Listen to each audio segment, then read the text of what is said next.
Yeah, what you were mentioning, Andrew, is the Policy Change Index project was something I did even before the cutting edge happened, the large language models. It was just language models back in the Okay. days in the mid Small language models. smalling, yeah, which now has a different meaning too. But so Of course. I started to work on that project because I need to tell you that when I first left mainland China for the very first time of my life, it was after I finished college.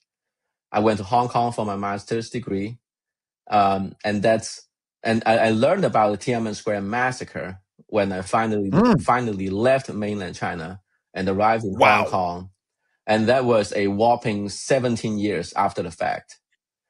Wow. I saw a sculpture that's to commemorate the death, the people who died on Tiananmen Square, and I was like, what the heck? Right. Who died? What are you talking about?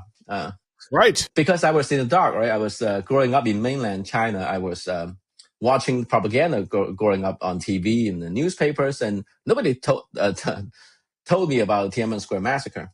And that's when it occurred to me that media and propaganda has a very strong persuasive power and information control. 100%.